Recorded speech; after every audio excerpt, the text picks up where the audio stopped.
Srila Prabhupada explains that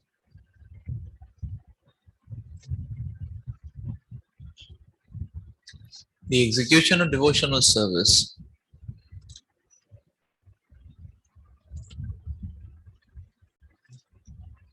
necessitates one to be connected to a bona fide spiritual master.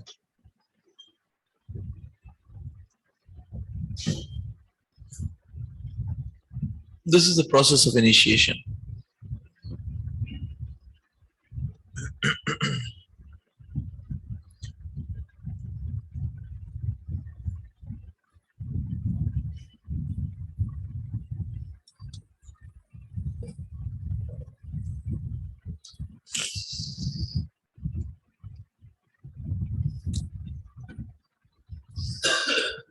In fact, Prabhupada goes on to say that connection to Krishna comes about by connection to the spiritual master, or connection to Krishna comes about through the spiritual master.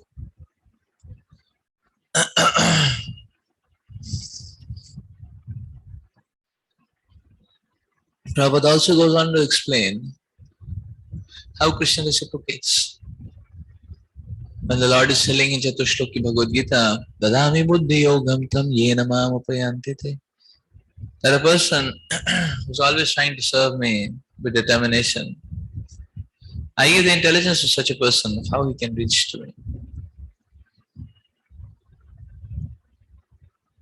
And Prabhupada is explaining the intelligence which is given is the intelligence how to reach out to devotees, connect to devotees. That's the intelligence the Lord is giving.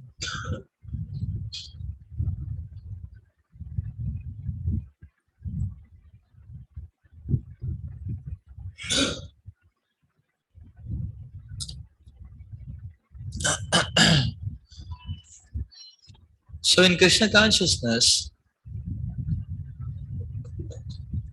the connection is very important.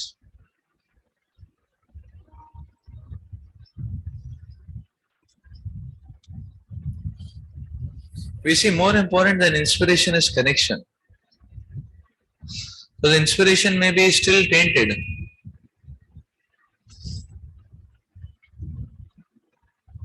With jnana, karma, adi effects. But the connection to devotees will ensure that our impurities get purified.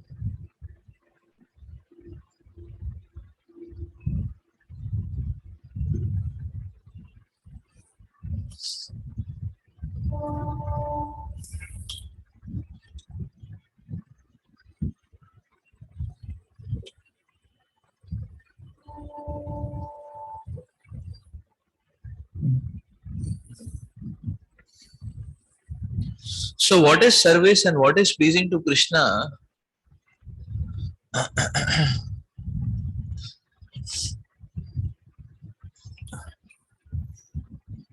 is not a hazy concept when we are connected to devotees.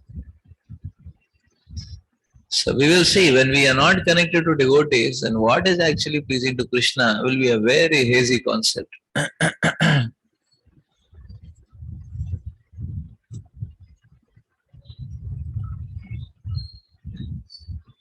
So one may think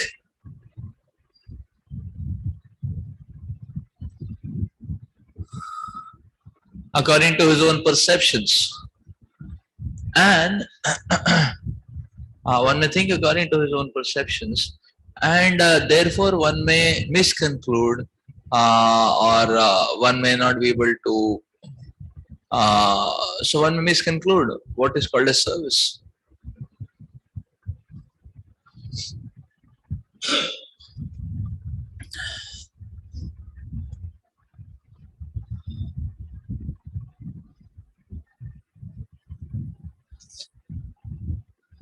Like sometimes devotees, they say, okay, in a particular community, okay, today Krishna wants to eat pizza. Today Krishna wants to eat pizza.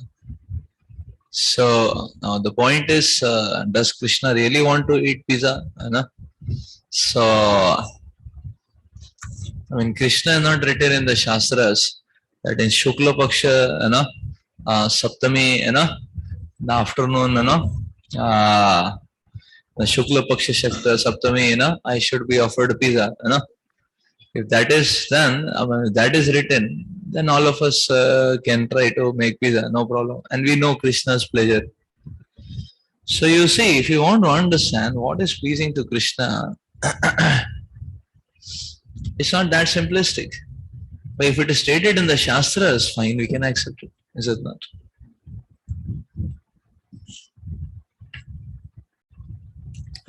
Like say for example, festival days. Festival days we make a good feast for the Lord and a good feast for the devotees as well. So both the angles are there and both the angles are in one line, is it not? Because that is something which is explicitly told by the acharyas, is it not? Now, other than that, nothing is told. So the point is, Krishna consciousness is not simplistic. Now, on a particular day, will Krishna get a desire to eat pizza? Is really doubtful. But yes, maybe the devotees want to eat pizza. So, whether one should make pizza or not, still one can make pizza, but at least one should be honest in what is his consciousness. We don't say that, okay, Krishna wants to eat pizza. We say, okay, I think the devotees are wanting to have pizza prasad. Let's make it, offer it to Krishna, get it sanctified and take it. Is it not? So that's the point. So the interesting angle is actually what is service to Krishna is complex. What is pleasing to Krishna is complex. Therefore, 100% there is no probability that individually one can understand it. No probability.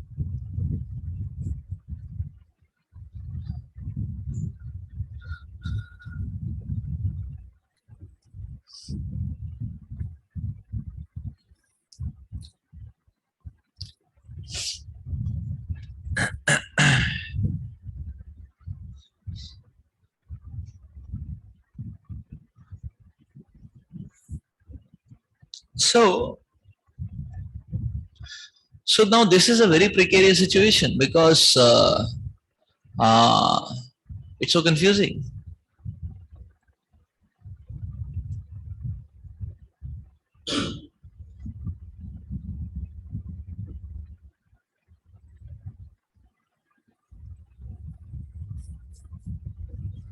So on our own, we may get bewildered. It's quite easy to get bewildered. Suppose a particular service is there. Now, should I do the service alone, myself, or should I allocate the service to somebody else? So now both ways you can reason, you can logic. There is logic, reason. Okay, doing the service oneself. When Madhavendra Puri, in 80 years of age, he was walking down Vrindavan to Puri. He didn't outsource. The other way also one can reason that okay, we need to engage the juniors in Krishna service. They're not engaged, all they get purified and all like that. So so everyone has to be engaged in Krishna consciousness to be. So I am engaging others in Krishna consciousness to serve, is it not? So should one do the service himself? Should one give it to others? It's not easy to figure it out. What does Krishna want? What is pleasing to Krishna?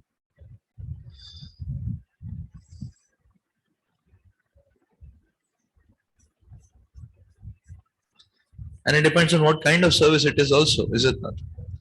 Like if some big donor has called for a feast, then whether to do service oneself or no.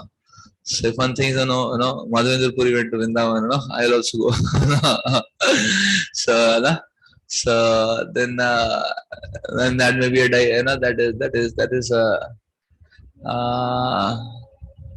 uh, that may not be very appropriate, is it not? Or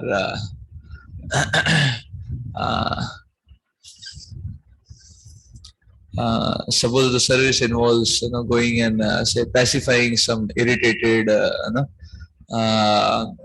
what do you call it as life member, some irritated life member who is expecting a 7 day stay and 21 times prasad but he's not getting it. So and he is glorifying the Vaishnava community very nicely. So whether one wants to do it himself or one wants to engage others. The nature of service also decides, I mean, what are we landing into, is it not? So this goes to show that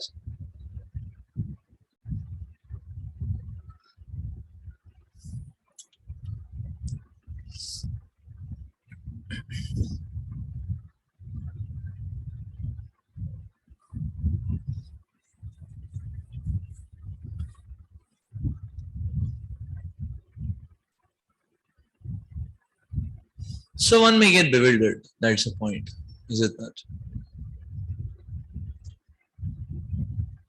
One may get bewildered.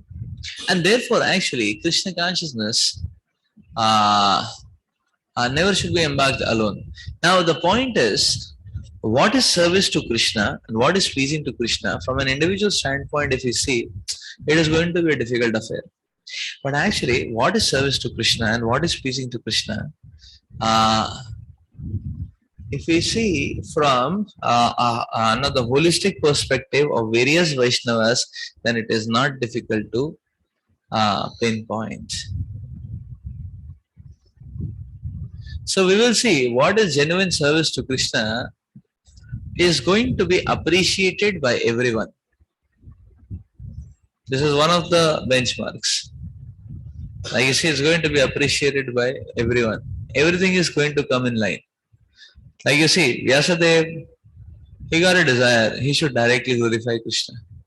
He should write Bhagavatam. He got a desire. So he went to ask Narada Muni. Narada Muni said, you need to directly glorify Krishna. You write Srimad Bhagavatam. Is it not? So, by his sincerity of practice, he also got that inspiration.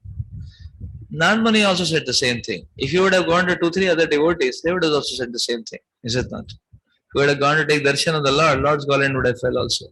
It did. It did happen with many acharyas. Is it not? It happened with Krishnadas Kaviraj Goswami. Yesterday we were reading. Is it not?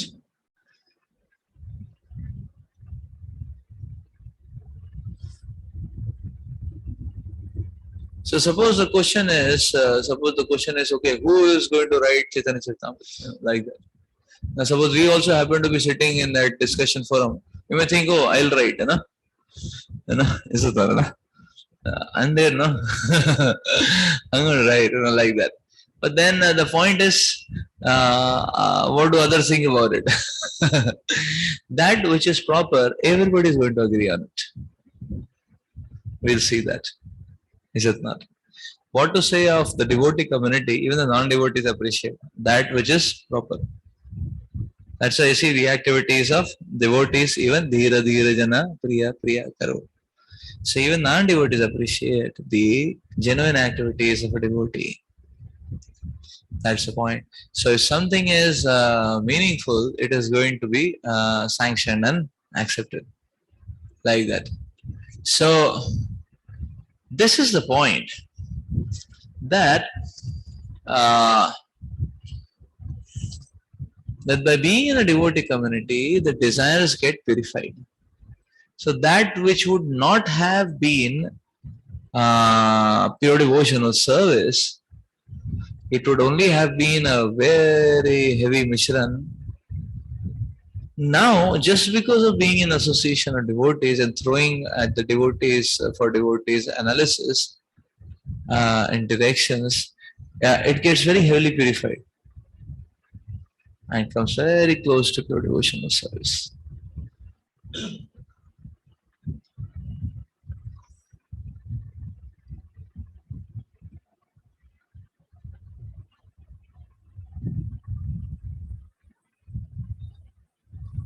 That is why consulting is a very good idea, is it not?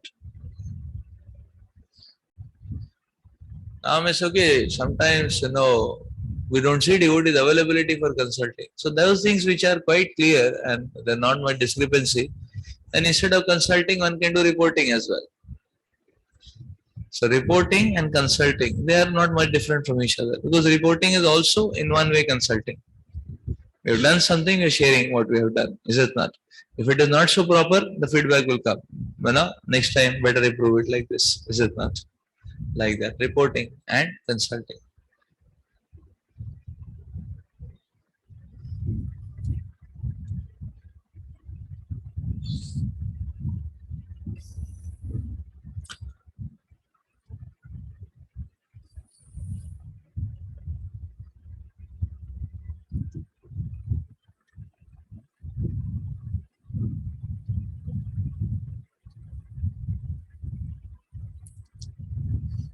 At least there needs to be a good amount of consensus. It's not that in the whole world only we are inspired. Nobody else is feeling that inspiration. No, at least there needs to be a good consensus. Many times, like say for example, if you have to do book distribution, how do you understand? Is it pleasing to Krishna or not? Is it pleasing to Krishna or not? Very simple to understand. You tell about book distribution to anyone. What are you going to say? Very nice. Is it not wonderful? Okay. That's what they're going to say. Like, uh, so there's not much discrepancy in that seva, is it not? Preaching, preaching depends. Which area you are preaching, is it not? Which area you are preaching to, is that area allocated to us, so is it in the interest of, so it is always best to consult, is it not? It is always best to consult. So what is pleasing to Krishna is very thoroughly established in connection with devotees. So actually, one should not be afraid of consulting with devotees. Why? Because even though we may have a certain desire, the devotees, devotees are not going to kill or rip it apart, but actually they'll help us getting it purified. It will become a better service to Krishna. Is it not? That way. It will become a better service to Krishna.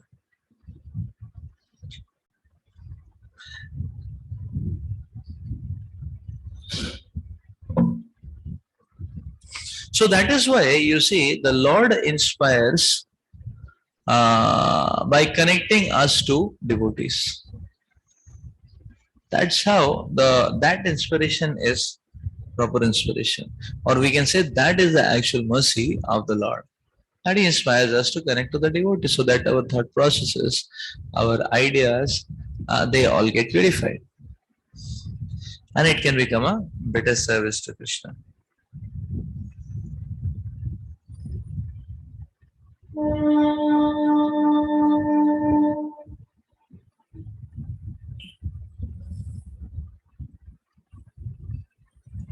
So, now Prabhupada goes on to explain. So, after talking about this connection to the devotees, Prabhupada goes on to explain about various aspects of devotional service. And Prabhupada is telling devotional service means executing Krishna consciousness activities which are favorable to the transcendental favor of the Lord. That is devotional service. Prabhupada gives example of Kamsa. He's always thinking of Krishna, but as an enemy, not in a favorable way. So, favorable.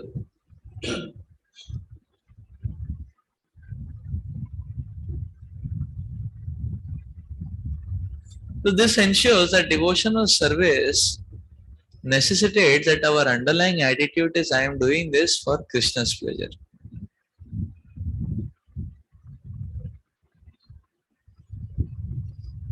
Not for my own security, not for strengthening my position.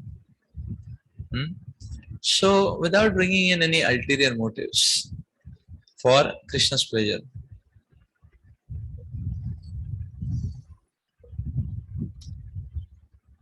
The interesting point is that that which is favorable to Krishna is also going to be favorable to the interests of the Vaishnava community as well. Because Vaishnava community stands in the interests of Krishna, serving Krishna, pleasing Krishna. So sometimes we, in deciding services and course of action, we land up into a conflict. Because what is favorable to us, or maybe our seva is one thing, and what is favorable to the bigger community of devotees may not be the same thing. Then what to do? Then what is means to be favorable to Krishna?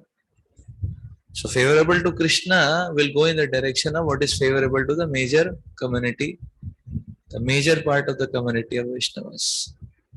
That's why Radhanath Maharaj gives the principle of right beyond right. So many times in a devotee's life, his own so devotee may not be explicitly here hunting for sense gratification, but a devotee immediately expands the concept of the self, the aham mameti concept, by starting to identify with one's seva very strongly. So that's one. It's good to be responsible in what service is allotted to us. But overwhelming identification may be an extension, a went out for the aham or ahankar principle.